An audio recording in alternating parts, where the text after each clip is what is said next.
Michael Bay is a director whose only purpose in life is to take any childhood franchise, any childhood memory, and completely shit on it and destroy it. When I was a kid, I loved the Teenage Mutant Ninja Turtles. I collected all the toys, I saw all the movies, and honestly, where else could you see a movie that had soundtracks by Vanilla Ice and the legendary MC Hammer at the same time? So when I heard that Michael Bay was going to be doing the remake for the Teenage Mutant Ninja Turtles, I was like,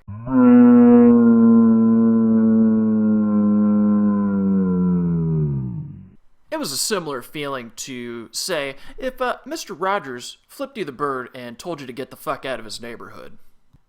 This guy's so full of himself, I'm not sure if he's more full of himself or more full of shit. But if you do a Google image search for this guy, 99% of the pictures that you find will be Michael Bay taking pictures of himself and posing for selfies with himself. Because it's all about himself. I mean, just look at his face. You could just see how full of himself he is. He just constantly has these stupid grimaces and stupid looks on his face, and you can just see how excited he is to actually be Michael Bay. Michael Bay is just so amazing and so full of himself that he just has to let everybody know. He just has to let everybody know what a badass he really is. So let's take a look at this article. Looks like the Writers Guild strike could end any day now, but while Michael Bay is not only ready to jump back into development on Transformers 2, it turns out he's already finished writing the story. So this jerk-off is actually writing these scripts. No wonder everything fails that Michael Bay touches. I've been writing Transformers 2, said Bay. We've got our characters all designed. I always write all my scripts, my movies. Anyway, so at least I've got something to give the writers. It's like a template. We have a really good outline, so I worked on that. Oh, of course. Who would have guessed that it was an actual template, Michael Bay? Who would have guessed? It might be a tad unorthodox, but Bay has high-pressure demands. We had to because I want to make my date. I'm not going to let the strike take me down. Well, let's take a quick look at something that might take Michael Bay down. What could ever take down Michael Bay? Let's check it out and see.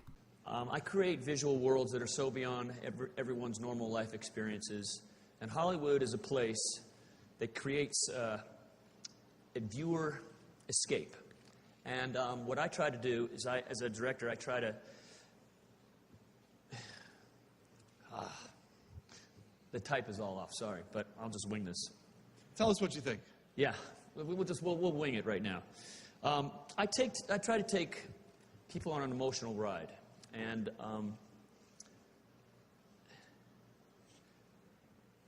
The Curve? How do you think it's going to impact how viewers experience your movies? Excuse me, I'm sorry. I'm sorry. Okay. Ladies and gentlemen, let's thank Michael Bay for joining us. So Michael Bay is just such an amazing powerhouse of talent and creativity, and he can't even stay on stage for 2 minutes talking about his career, what he does for a living and what he's been doing for years. That was tough. He looked like he was going to get sick to his stomach. Michael Bay has a well-known reputation for being a total prick and a total asshole. Let's see what people think about this guy. Yeah, a lot of people, he's got a reputation for being a hard ass and kind of tough, and I saw him make 3 people cry in 1 hour. But I respond to his sort of, he's very honest. So we already know that he sucks. He's totally full of himself. But, the question needs to be answered is how is he doing movies at all? And how does he continue making these movies? Well, guess what? It's because he knows people. So it looks like USC denied him admission to begin his film career. And well, it looks like Mr. Michael Bay knows George Lucas, and George Lucas was able to vouch for him and get him started in his film career. So it's not about his skill, it's not about his talent, it's about, hey, who you know, right? You can just break into Hollywood and just have an amazing career and have, all these amazing movie properties thrown your way just so that you can ruin them. And, everybody will go in and see him because guess what? You have millions and millions of dollars of a marketing budget, and you get the name recognition of properties that came before you, properties that paved the way so that you, Michael Bay, can make a bunch of money making absolutely shit movies. And Michael, you do such a great job casting people for your movies, like Shia LaBeouf. He's a great addition to any movie, any film. Any film with Shia LaBeouf is gonna be a good one. We know that for a fact. I mean, really, just take a look at his review scores on Rotten Tomatoes. He has 2 films that are barely above the cusp of being absolute garbage. 2 movies out of all of the films that he's done. We know that it's not because he is skilled, talented, or even intelligent. We know that it's because he knows very powerful and very well connected people in Hollywood. So we're going to continue to see more crap just spewed out all over our plates. So I would suggest skipping any movie that has Michael Bay affiliated with it at all. So let's take a look at a clip from one of his new movies, the new Teenage Mutant Ninja Turtles movie. This looks like it's going to be a gem. Thank you. What's your name? Casey Jones. What's that? Casey Jones? Stacy Moans? Oh. Casey Jones. Hey.